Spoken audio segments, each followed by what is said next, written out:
Buenos días, buenas tardes o buenas noches con todas las personas que están viendo este video. Yo soy Nelson Berru y hoy estamos en el día 22 de septiembre. Vamos a estudiar Ezequiel capítulo 37, capítulo 38 y capítulo 39. Tenemos temas interesantes. Por excelencia tenemos la profecía de los huesos secos. Tenemos también la profecía de Gog y Magog. Y bueno, va a ser un estudio pesado por lo visto. Pero bueno, en fin, en Gog y Magog bastante complicado, ¿eh? Pero bueno, ahí vamos, ¿no? Y bueno, mis queridos hermanos, una vez más agradecer a todas las personas que apoyan el Ministerio de Profecías Bíblicas. Muchas, muchas, muchas gracias, ya que sin su apoyo nada de esto podría ser posible. Y bueno, sin más preámbulos, vamos a hacer una pequeña oración por el estudio de hoy y también de igual manera por el muro de oración. Así que por favor acompáñame en oración, ¿ya?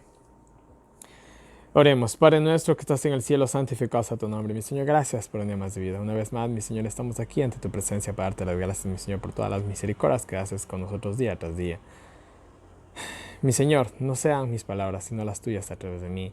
Que este estudio que en este momento, mi Dios, vamos a implementar, sea guiado por tu Espíritu Santo, mi Señor. De igual manera te pedimos por el muro de oraciones, por cada uno de los nombres escritos ahí. Tú más que nadie conoces las faltas, las necesidades de cada una de esas personas. Ayúdalos, por favor, y ayúdanos a nosotros a seguir adelante. Te lo pedimos sin merecerlo, en el nombre de Cristo Jesús. Amén. Muy bien, empezamos con el capítulo 37, la famosa visión de los huesos secos, ¿no? Y bueno, esta visión, ¿qué significa? Específicamente nosotros vamos a darle el significado más plausible. Es la restauración del pueblo de Israel, ¿no? Así en pocas palabras. Hay muchos que dicen que esto puede referirse a la resurrección, y bueno, sí, también de cierta manera, ¿no? Pero en sí, esto tiene un sentido simbólico de la restauración del pueblo de Israel en poquísimas palabras, ¿no? Y bueno, aquí Ezequiel dice que Jehová le habló, que lo llevó en espíritu, como siempre, ¿no? Me puso en medio de un valle de huesos, ¿no? Y bueno, me hizo pasar en medio de ellos, o sea, por todo este valle, ¿no? Este valle de huesos era como si hubiera visto una batalla y todo el mundo hubiera quedado así, ¿no? Dispersado. Y eran muchos, muchísimos, ¿no?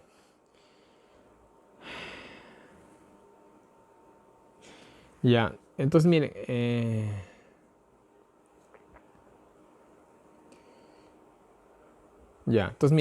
estos huesos estaban secos, secos. O sea que se habían muerto pero hace rato, ¿no? Entonces algo característico, un detalle importante en la visión, ¿no? No eran cadáveres, ¿no? Eran huesos secos, ¿no? Ustedes, yo creo que alguna vez nos hemos encontrado con algún hueso seco, ¿no? O sea, no tiene ni siquiera ni olor, o sea, a carne ni nada por el estilo, ¿no? Porque ya hace mucho que algún rastro de vida desapareció de eso, ¿no? Me preguntó si podrían vivir estos huesos. Bueno, realmente parecía imposible que esto volviera a tener vida, porque no es como un cadáver, ¿no? Que al menos está la carne y algo, ¿no? Pero aquí no había absolutamente nada, ¿no? Entonces dice que Ezequiel le respondió a Dios, Jehová, solo tú lo sabes, ¿no? Y una sabia respuesta de parte de Ezequiel, ¿no? Pues Dios es el dador de la vida, ¿no? Pocas palabras, ¿no? Y miren lo que le dice Dios a Ezequiel. Profetiza a estos huesos, diles que oigan mi palabra, ¿no? Como si los muertos pudieran a escuchar, ¿no? Es un símbolo lo que se está viendo aquí. Entonces Dios le da la orden de profetizar a cadáveres. Miren, esto es interesante. Eh, a ver, um, usando la lógica, lo que estaba haciendo Ezequiel y lo que pide Dios no tenía sentido alguno. Yo de manera personal no le veo sentido alguno a predicarle algo que no tiene el más mínimo rastro de vida, ¿no? Pero miren, mis queridos hermanos, esto es una lección para nosotros, ¿no? A veces decimos, uy, la iglesia ya está perdida, que ni siquiera... Vean, yo el día de ayer, que fue día sábado y estoy grabando este día domingo, publiqué un video acerca de este evangelio del entretenimiento que en la actualidad se predica en la iglesia adventista, ¿no? Y claro que cuando uno ve ese tipo de cosas, solo da decepción nomás, ¿no? Uno dirá, ¿será que la iglesia tiene salvación? ¿No? Yo creo que la iglesia está en este estado, ¿no? En el de los huesos secos. Pero vamos a ver qué pasó con los huesos secos, ¿no? Vamos a ver qué sucedió, ¿no? Comenzó a predicarles, ¿no? Jehová dice que les infundirá aliento de vida, ¿no? Les pondré nervios, piel y viviréis. Sabrán que yo así lo hice, ¿no? Y dice que mientras él estaba diciendo este mensaje a los huesos secos, dice que hubo un temblor y todos los huesos se juntaron y se les cubrió de carne, de nervios y toda la cosa, ¿no? Me dijo que profetice, que profetiza al Espíritu, ¿no? Espíritu, ven desde los cuatro vientos, sopla sobre los muertos y vivirán, ¿no? O sea, primero aquí se ve como la creación del hombre, ¿no? Primero se forma el cuerpo y después se le dio el aliento de vida, ¿no? Hice así y vivieron, se pararon y era un ejército grande, ¿no? Entonces miren, a estos huesos se les profetiza, Dios los resucita, los reaviva, por así decirlo, ¿no? Y dice que había sido un gran ejército. Estos huesos son Israel. Ellos piensan que ya no tienen esperanza. Así como nosotros a veces también pensamos que la iglesia ya no tiene esperanza. Y si hablamos de nosotros mismos y de nuestros pecados, ¿cuántos se sienten? Yo les hago una pregunta a los que están viendo este video y para que reflexionen, ¿cuántos de ustedes nos sentimos dignos de la vida eterna? ¿Cuántos de nosotros nos sentimos dignos de poder ir al cielo? Yo creo que absolutamente nadie. Yo creo que todos nos sentimos lo peor de lo peor, ¿no? Pero bueno, no me quedé. Hay esperanza, ¿no? Sigamos. Ya, estos huesos son Israel. Ellos piensan que no tienen esperanza. Diles que yo digo que los sacaré de la tumba y vivirán de nuevo en la tierra, ¿no? Y sabrán que soy Jehová. Infundiré mi espíritu y viviréis, ¿no? Y si hablamos esto en el sentido espiritual, pues bueno.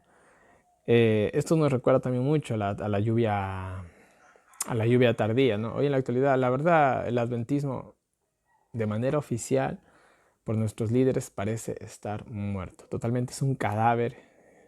Es un cadáver, no puedo decir ni siquiera un cadáver viviente, sino que es un cadáver putrefacto que realmente perdió hace años, perdió su blanco, su propósito hace años, ¿no?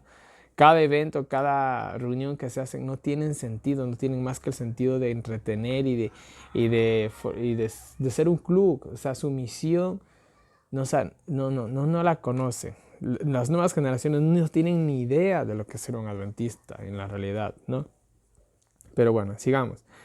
Jehová me habló, escribe en una vara para Judá y sus aliados, los israelitas. En otra escribe para José, a ver.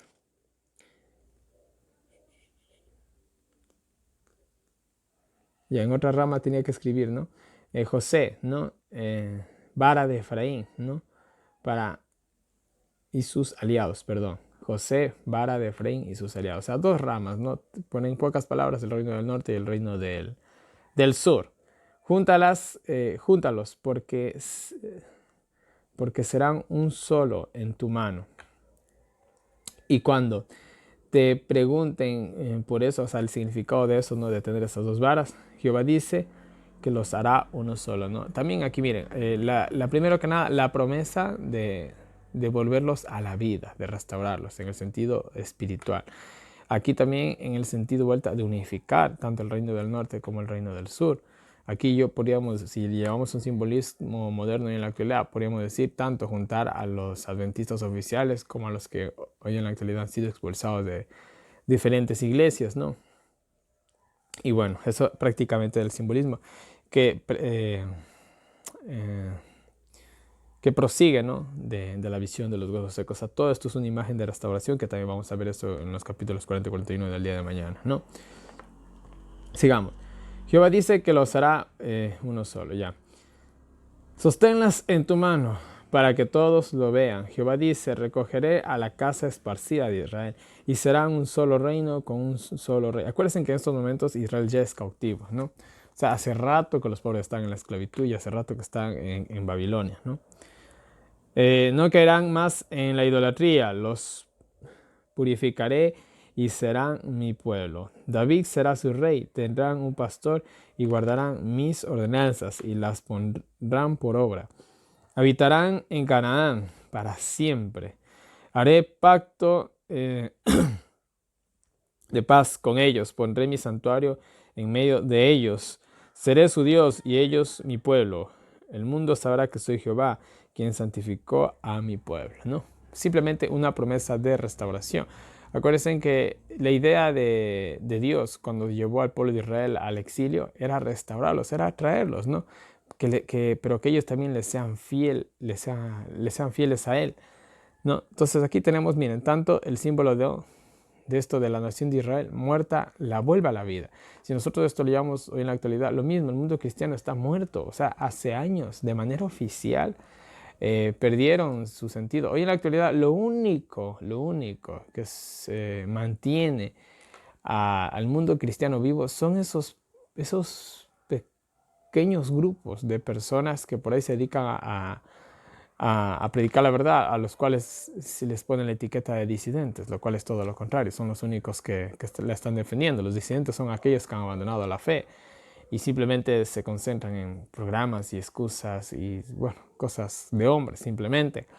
Entonces, miren, eso es lo que tenemos aquí, ¿no? Y miren, para culminar el capítulo 37, les voy a leer las citas del Espíritu de Profecía, porque más adelante tocamos de God y Magog, y entonces va a ser un poco enredado volver a las citas, ¿no? Entonces les voy ahorita a leer las citas del Espíritu de Profecía, las cuales son dos, la una corta, la otra muy larga. Y la primera cita nos dice, ¿qué puede hacer el poder del hombre? Pregunta, ¿no? Dice, en una ocasión el profeta Ezequiel tuvo una visión en medio de un gran valle. Ante él había una lúgubre escena. El valle estaba cubierto en toda su extensión por huesos de muertos. Se le hizo la pregunta, Hijo de hombre, ¿vivirán estos huesos? Y contestó el profeta, Señor Jehová, tú lo sabes. ¿Qué podía hacer la capacidad y el poder del hombre en esos huesos muertos? Nada. El profeta no concebía ninguna esperanza de que se les pudiera impartir vida, pero mientras el poder de Dios comenzó a obrar, fueron sacudidos los huesos dispersos y comenzaron a juntarse cada hueso con su hueso, y se unieron con tendones, se cubrieron de carne, y cuando el Señor sopló sobre los cuerpos que así se habían formado, entró espíritu en ellos, y vivieron y estuvieron sobre sus pies un ejército grande en extremo, ¿no? Justamente lo que les decía yo, ¿no? Y la siguiente visión y última nos dice, una visión de nuestra obra. Miren lo que nos dice la cita.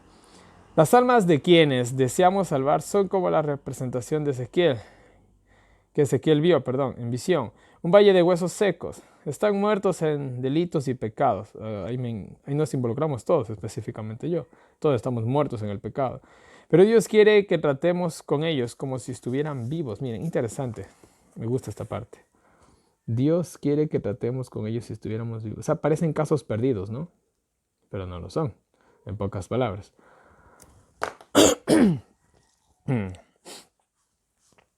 Es como, por ejemplo, tomando un ejemplo rapidito, Zaqueo era un caso perdido. Era un político, de ahí en la actualidad un ladrón. Pero miren, ese caso perdido, lo que hizo, ¿no?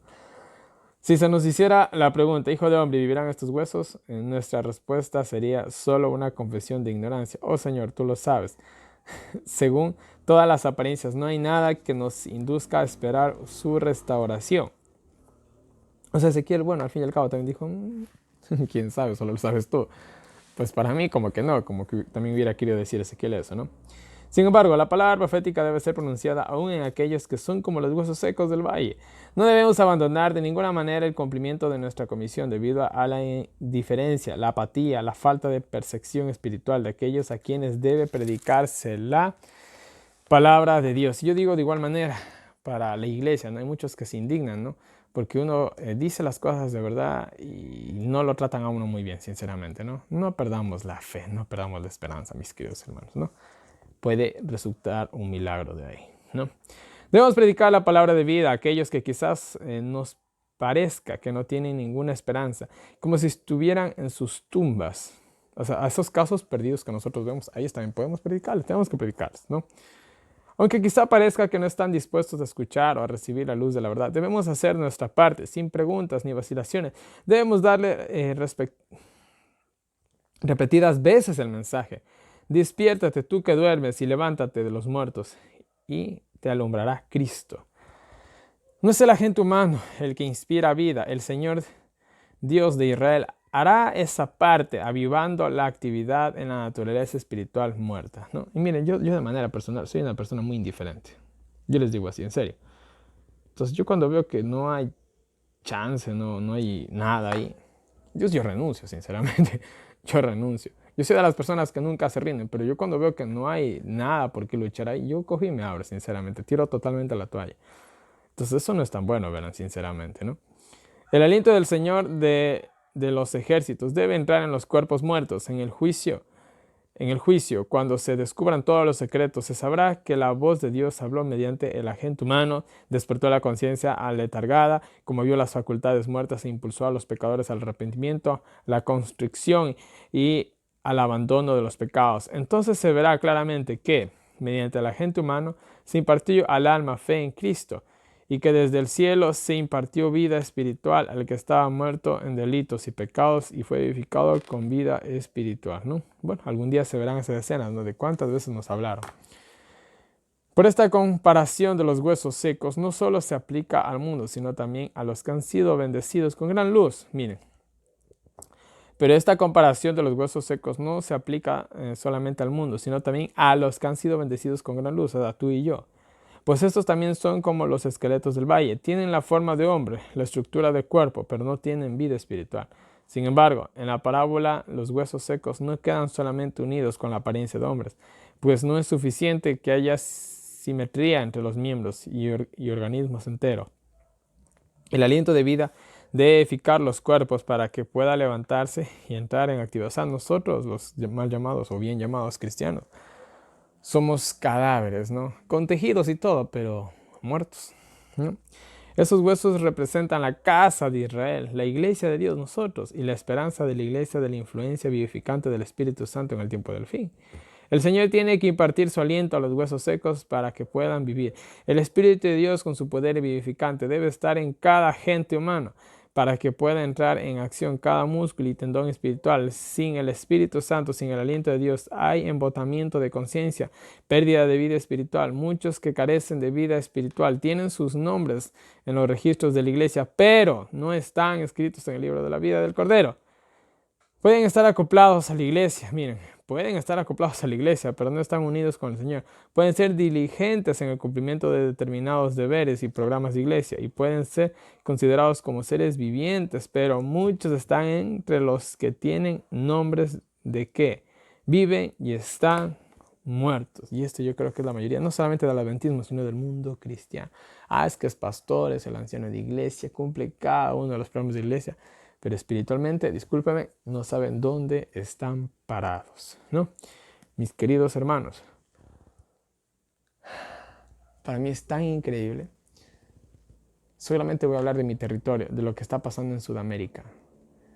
Bolivia, Argentina, Perú, Chile. ¿Ustedes creen que esto es un chiste? ¿Ustedes creen que eso no significa nada?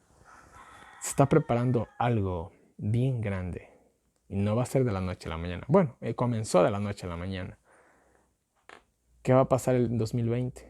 ¿Qué va a pasar en 2021? Esto que acaba de iniciar no va a terminar en meses. Simplemente es el inicio de algo más grande. Les dejo ahí. Hay muchas cosas aún más que decir, pero ya hemos de llegar a Daniel Apocalipsis. Preparaos. Quizás nos queden unos 2 años hasta poder hacer algo. Pero esto ya inició, sinceramente. Y nuestras iglesias, ¿qué se dice? Es que hay que orar por Bolivia. Es que hay que orar por Ecuador. Es que hay que orar por Chile. ¿Y qué pastor ha venido y les ha explicado a ustedes lo que está pasando? Y que esto nos está llevando a algo más grande. A un nuevo orden mundial, en realidad. Todos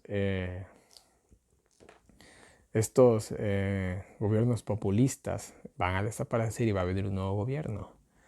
Para el año 2021 también Donald Trump termina su presidencia. Volverá a ser presidente de los Estados Unidos. Vendrá alguien con más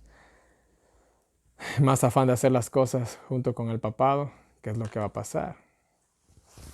Preparaos, mis queridos hermanos. Qué tristeza, ¿no? Que el pueblo de Dios, que debería de destacar, sobre todo en el estudio de las profecías, ni habla. Nos pasan entreteniendo en programas tontos que de espiritual y de preparación no tienen nada. Así es. O sea, cosas que no tienen sentido. Cosas que de espiritual tienen lo mismo que yo de astronauta. Sigamos, a menos que haya una conversión genuina del alma a Dios, a menos que el aliento vital de Dios vivifique el alma a la vida espiritual, a menos que los catedráticos de la verdad sean movidos por principios emanados del cielo, no han nacido, miren, voy a repetir esto, a menos que haya una conversión genuina del alma a Dios, a menos que el aliento vital de Dios vivifique el alma a la vida espiritual, a menos que los catedráticos de la verdad sean movidos por principios emanados del cielo, no han nacido de la simiente incorruptible que vive, permanece para siempre, a menos que confíen en la justicia de Cristo como su única garantía, a menos que copien el carácter de Cristo y procedan con el espíritu de Él. Están desnudos, no tienen el manto de su justicia. Los muertos a menudo se hacen pasar como si estuvieran vivos, pues los que se esfuerzan en lo que según sus ideas llaman salvación no tienen a Dios obrando en sus vidas, tanto el querer como el hacer por su buena voluntad. Esta clase está bien presentada por el Valle de los Huesos Secos que Ezequiel vio en visión.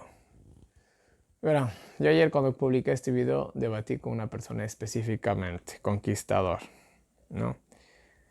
Y bueno, hubieron como 100 comentarios. Y yo lo que le pedía en esos 100 comentarios, como siempre, una cita bíblica que apruebe todo disculpen la palabra, el desmadre que se veía en ese video, como dicen los mexicanos, ¿ya? Una sola cita bíblica. Hablamos, y si vieron siquiera unos 100 comentarios, no me presentó una sola cita bíblica o del Espíritu de Profecía que justifique ese tipo de comportamiento. Al fin y al cabo, él me dijo que le presente citas de la Biblia que desaprueben eso. Le puse un montón y le pude haber puesto muchas más. Y no que estas citas están fuera de contexto. Bueno, entonces dime en qué contexto van, explícame. O sea, por más que le presioné incluso, ¿no? No pudo dar una justificación bíblica ni una explicación a las supuestas citas sacadas de contexto que yo le puse. Miren, mis queridos hermanos, eso es cosa de lógica. Si tú no puedes explicar con la Biblia algo, no es bíblico. Fin de la historia, fin del tema, fin del todo, ¿ya? Si tú no puedes explicar algo con las matemáticas, no es matemático. Eso es todo. ¿Sí me entienden? Y si tú no puedes justificar algo con la palabra de Dios, no es de Dios. Eso es todo. Incluso el satanismo tiene su propia Biblia. O sea, des en cuenta, ¿no? Cada cosa lo suyo, ¿no? Pero ni eso.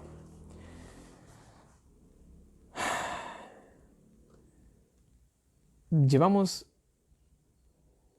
una mal llamada de religión. Llevamos simplemente no vivimos una religión, vivimos en un club, sinceramente. Eso es lo que ha pasado en la actualidad. Y cada uno de nosotros está en el deber individual de decir, ¿será que lo que estoy haciendo está bien? O sea, cada uno de nosotros está en esa obligación. Cada uno de nosotros está que coger y comprobar con la palabra de Dios cada cosa que nos presentan, sean temas, sean programas, o sea, lo que sea. ¿En qué parte de la Biblia dice que hacer eso está bien? Si no tiene un respaldo bíblico, no es de Dios, es del diablo. Así de simple. Porque en este mundo no hay intermedios. Blanco o negro. Dios o Satanás. Terminamos el capítulo 37, vamos al capítulo 38, profecías contra God y Magog. Verán, aquí hay mucho que decir en verdad. Pero vamos a hacerlo simple. Primero que nada, God se refiere a una especie de rey. Magog a la tierra de God. En otras palabras, podríamos decirlo así. Nabucodonosor y Babilonia. Podríamos decirlo así, ¿no? Nabucodonosor, rey de Babilonia. Y Babilonia es su territorio. God, rey de Magog. Magog su territorio, ¿no? Estos nombres ay, se me fue la palabra.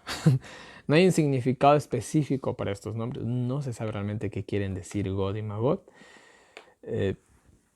Son esos pasajes oscuros de la Biblia que hasta el día de hoy nadie ha podido interpretar. Quizás en Apocalipsis, quizás podemos ampliarlos un poquito más, pero por el momento es lo que hay. Entonces son cosas simbólicas simplemente, ¿no? O sea, y verán, ahora, todo lo que estamos leyendo ahorita es Ezequiel capítulo 37. Todo estas promesas que Dios hizo era para el pueblo de Israel después del exilio. Dios quería que realmente pasara esto después del exilio. Y también lo que vamos a ver ahorita. Pero, lastimosamente, acuérdense que las profecías de Dios son condicionales. Se ajustan a la voluntad de nosotros, a lo que según nosotros lleguemos a hacer. Entonces, todo lo que vamos a describir se pudo haber cumplido en el pueblo de Israel, pero no fue así. Entonces, de manera simbólica, esto se va a llegar a cumplir simplemente después del milenio, como se describe en Apocalipsis, que ya vamos para llegar para allá y vamos a explicar esto de mejor manera. Ahora, si el pueblo de Israel hubiera sido fiel a Dios y toda la cuestión, etcétera, etcétera, esto se hubiera cumplido con el pueblo de Israel. ¿Cómo? No lo sé, sinceramente, ni tenemos ni la más mínima idea de cómo pudo haber sido. Pero que se hubiera cumplido, se hubiera cumplido. ¿No? Acuérdense que Jesús ha querido venir siempre, pero ha sido nuestra indiferencia que ha impedido la segunda venida de Cristo desde hace siglos, milenios, diría yo. Y bueno, así en pocas palabras el resumen de Ezequiel 38. Ahora les voy a leer. Jehová me habló. Profetiza contra Gog y Magog. Y sería como decir, profetiza contra Nabucodonosor y Babilonia. No, les vuelvo a explicar. Y bueno, contra Gog dice, a ver, contra Gog en la tierra de Magog, príncipe de la cabecera de Mesec, Tubal, y bueno, etcétera, etcétera. Ahora, aquí se mencionan algunas naciones, símbolo de todas las naciones del mundo. Ya, verán, yo sé que en el mundo evangélico se habla, yo estudié la teología evangélica un poco, entonces yo sé que se habla de una especie de Armagedón antes del milenio, y todas las potencias mundiales atacando al pueblo de Israel. Sí y no. Yo tengo también otro punto de vista no fuera de la posición oficial de la iglesia, intermedia diría yo. Les explico. A ver, el mundo evangélico piensa que va a venir Satanás como una especie como de supergobernante político, algo así, no sé. Va a llegar a la tierra de Israel, va a hacer un pacto con los judíos de 7 años. A la mitad de esos 7 años, ahí involucran ellos la profecía de la última semana de las 70 semanas, que eso está también fuera de contexto, porque eso pertenece justamente a la última semana a los 3 años y medio de la vida de Jesús y hasta el año 34 de la muerte de Esteban. A eso se refiere a la última semana de las 70 semanas. Pero ellos hablan de que esta última semana es para el tiempo del fin. O sea, ellos sí dicen que las primeras semanas, o sea, ellos incluso están al par con lo que tenemos nosotros la posición oficial de Daniel, pero la última semana la botan al futuro y es justamente con el anticristo. Entonces dicen que a mitad de esta semana del pacto que tienen ellos con los judíos, el anticristo se va a revelar, los va a traicionar, los va a perseguir, los va a matar, algo así, y va a haber una especie de mega super Armagedón apocalíptico, etcétera, etcétera. Después de eso, va a venir el Mesías de verdad y va a haber 1000 años de paz en la tierra y en esos 1000 años va a gobernar aquí la tierra y después de esos 1000 años muchos van a ser engañados de los que estaban dentro de la Jerusalén y van a unirse con Satanás en la batalla final de Armagedón, algo así, más o menos. Sé que esto no todo hecho un relajo, pero más o menos así como ellos entienden todo esto. Entonces, ellos toman esto muy, muy, muy, muy, muy literal, muy literal. Ahora, hay una posibilidad.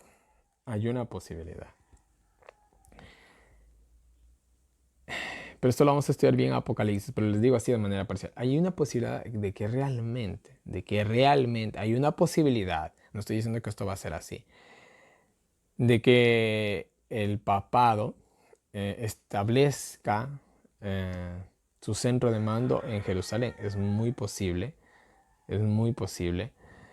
Y de igual manera llegue ahí el anticristo y reine, ¿no? Haciéndose pasar por Dios ante el mundo entero, ¿no? Hay una posibilidad. No, se parece mucho al punto de vista evangélico, pero no del todo, ¿no? Y bueno, y hay una posibilidad de que en ese territorio de Jerusalén, Turquía, Siria, Irak, pueda realmente haber una especie de batalla entre las naciones, pero no atacando al pueblo de Israel, sino entre ellos mismos.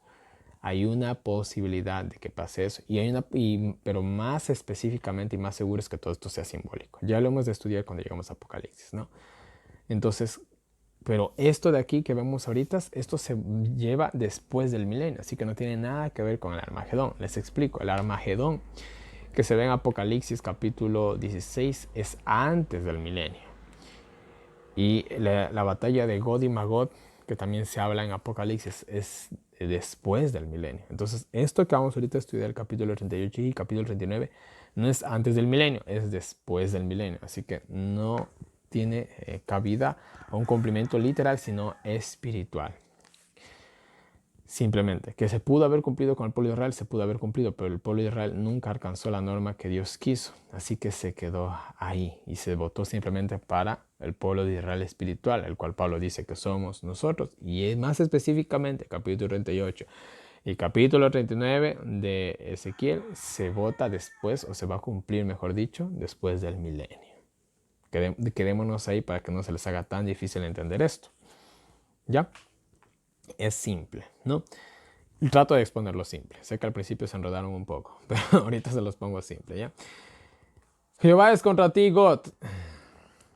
Te quebrantaré y te haré salir con todo su ejército. Bueno, Dios iba a incitar o iba a permitir que God salga con todos sus tropas y sus aliados. Persia, Etiopía, Libia, Gomer. Prepárate y ponte alerta, tú y toda tu multitud de aliados, o sea, todos tus secuaces, ¿no? Y esto es lo que va a pasar en la batalla final, después del milenio, cuando Satanás, cuando revivan todos los perdidos, Satanás los engaña diciendo que él los ha resucitado y bueno, y traten de atacar el templo de Dios, el campamento de Dios. Eso lo pueden ver en el conflicto de los siglos y en Apocalipsis también. Sencillo. Se te encomendará una misión contra esta nación que era desierto hasta el pueblo de Israel y que vive tranquila en los montes de Israel, y subirás contra ella como una tempestad, ¿no? O sea, ya hemos visto esta figura de la tempestad, ¿no? Hay teólogos que incluso dicen que aquí Satanás va a usar las fuerzas aéreas. No, porque esto realmente es después del milenio, entonces hay aviones, dudo que hayan que construyen. No, pero eso no tiene sentido. Bueno, en fin, hay cosas que no entendemos, ¿no? Simplemente como una tempestad, es una figura que ya hemos visto, y simplemente habla de una gran destrucción, nada más. En aquel día maquinarás un plan perverso, pensarás en atacar aldeas indefensas para tomar botín, ¿no? Entonces, mira, aquí habla en un sentido ya un poco literal, porque esto, vuelvo y repito, esto era para el pueblo de Israel, porque Dios siempre quiso que el pueblo de Israel sea potencia mundial. Y acuérdense que si hablamos de batallas, acordémonos del libro de se me fue, Deuteronomio, los jueces, no, Josué, o sea, fueron donde se dieron muchas batallas. Y bueno, Dios 1000 veces les dio la victoria. Entonces, habla en este sentido, ¿no? Iban a haber otra vez batallas, o al menos eso quería Dios, erradicar el mal de esta tierra por medio de Israel. Ya hemos analizado esto, el sentido de las batallas, que realmente eran naciones que habían alcanzado el límite de la misericordia, y bueno, etcétera, etcétera, etcétera, ¿no? Pero, volví a repetir, esto se vota después del milenio, así que Seba de Dan Tarsis, te preguntarán si vienes a saquearlos. Dile a God, en ese tiempo te enterarás de que mi pueblo vive confiado, y vendrás tú, tus aliados y un gran ejército, ¿no? Y bueno, si hablamos justamente post del milenio, es justamente cuando ya los salvos están en la Nueva Jerusalén y todo está en paz, tranquilos y resguardados, ¿no? Y si hablamos en el cumplimiento literal que hubiera sido, pues bueno, el pueblo de Israel después del exilio, quién sabe después de cuánto tiempo, las naciones hubieran ido contra ella, ¿no? Como ya lo vimos en el reinado de Salomón, de David, ¿no? Que fue así. Y bueno, subirán contra Israel, así lo permitiré, para que me conozcan las naciones. O sea, Dios iba a permitir que God haga, por decirlo entre comillas, lo que quiera. No, y de esa manera Dios iba a manifestar su poder. A ti me refería cuando en tiempos pasados le hablé a mis profetas, y cuando God invade Israel, mi ira se encenderá. En ese tiempo habrá un gran terremoto en Israel, ¿no? Y esto nos recuerda, ¿no? En los tiempos del fin también. Mi presencia conmoverá la tierra, la espada se volverá cada cual contra su prójimo, ¿no? Y estos son lenguajes que podemos encontrar en el conflicto de los siglos, página 714 y página 695 también. Haré juicio contra God y sus aliados con plagas. Y más específicamente nos habla de una lluvia de piedras, granizo y fuego con azufre. Bueno, eso nos recuerda a la gloria divina que quema a los perdidos para siempre cuando intentan atacar el campamento de Dios, ¿no? Así seré engrandecido y santificado y seré conocido al mundo. Sabrán que soy Jehová, ¿no? Y bueno, fin del capítulo 38. Vamos al capítulo 39. Profetiza contra God. Te haré volver y te haré traer, te haré salir del norte y te haré venir contra. Interesante. God viene del norte. Esto nos recuerda también un poquito a la profecía que ya estamos a punto de tocar de Daniel 11. El rey del norte y el rey del sur, si no, a ver, era así, no me acuerdo ya. Bueno, en fin, perdón. La destrucción o los enemigos de Dios siempre venían del norte y de igual manera la salvación. Interesante, ¿no? Del norte. Bueno, un símbolo, ¿no? De que por ahí siempre venían los enemigos y que este iba a ser un enemigo posiblemente. En fin, sea como sea, sigamos. Romperé el arco de tu izquierda, o sea, tu poder, ¿no? Tu fuerza. Y echaré las flechas de la derecha, o sea, lo iba a dejar desarmado. Caerá tú y tus aliados en los campos de Israel. Te daré a la rapiña, o sea, esto nos recuerda mucho también al lenguaje apocalíptico, ¿no? Del gran banquete que prepara Dios de los perdidos, ¿no? Caerás en el campo, yo lo he dicho.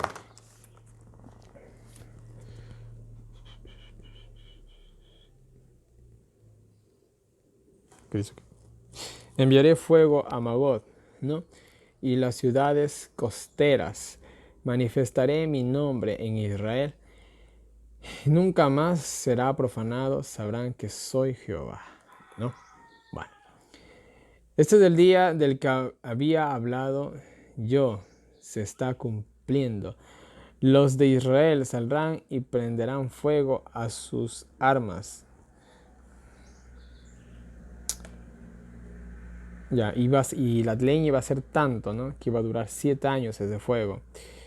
Harán el fuego no con leña, sino con sus armas, ¿no? Y tomarán botín de sus saqueadores, ¿no? Bueno, esto habla en el sentido literal que se pudiera haber cumplido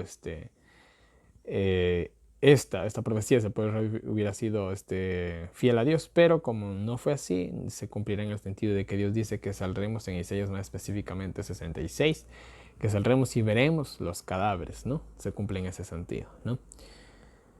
¿Qué más? ¿Qué más?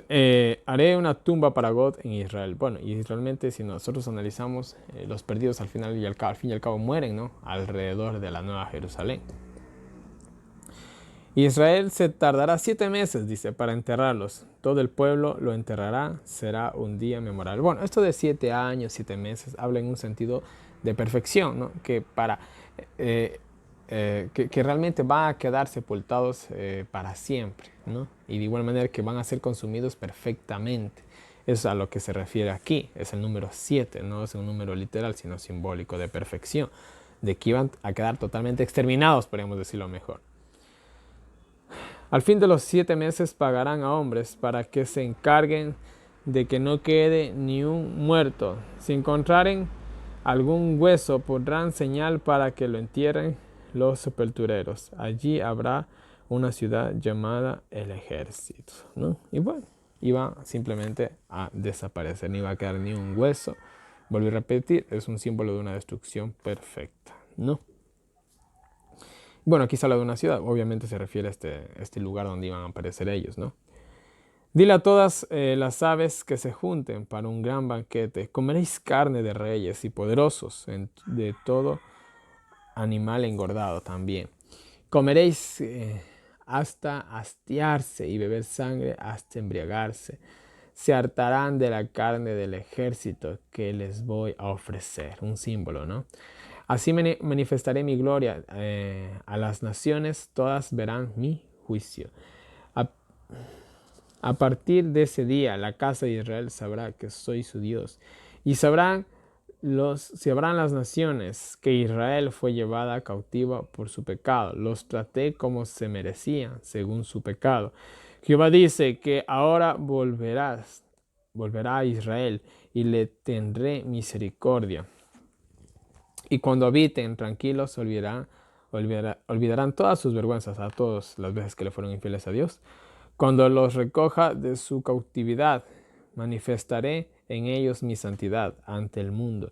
Y cuando haga esto, sabrán que soy Jehová su Dios. No esconderé más mi rostro de ellos, pues derramaré mi espíritu sobre ellos, lo dice Jehová, ¿no? Interesante, ¿no? Y vuelvo a enfatizar el lenguaje apocalíptico que hay aquí, ¿no? Nos recogerá. ¿Cómo estaremos en el tiempo del fin todos perseguidos y huidos, ¿no? Manifestará su santidad en nosotros, la perfección, etcétera, etcétera, ¿no? Y bueno, etcétera, etcétera. Hay mucho que decir aquí, ¿no? Pero es un lenguaje apocalíptico, simplemente nos habla después del milenio, ¿no? Y eso es todo, mis queridos hermanos, el estudio de hoy. Entonces, miren, simple, llanamente, como les dije, Gog y Magog, ¿se pudo haber cumplido en algún momento en la historia del pueblo de Israel? Sí, era para ellos, pero como no llegó a ser así, entonces este cumplimiento se lleva a un cumplimiento espiritual para un Israel espiritual que somos nosotros, ¿no? Más específicamente Gog y Magog después del milenio, ¿no? Ya hemos de analizar las escenas finales de este mundo, pero eso debe ser más específicamente cuando lleguemos a Apocalipsis.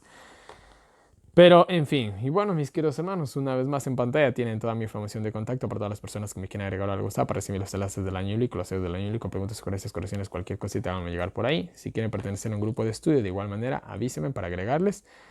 Ahorita es justamente que ya vamos a entrar a Daniel, va a ser muy interesante. Y bueno, ahí tienen las diferentes unidades en las que me pueden colaborar para seguir en el Ministerio de Profecías Bíblicas. Muchas gracias a todos ustedes por su apoyo. En la descripción de este video les dejo también un enlace para PayPal para todas las personas que me quieran colaborar por ese medio. Y bueno, mis queridos hermanos, no les canso más. Que Dios nos bendiga como nosotros, nos ayude a seguir adelante y nos vemos el día de mañana con un nuevo video.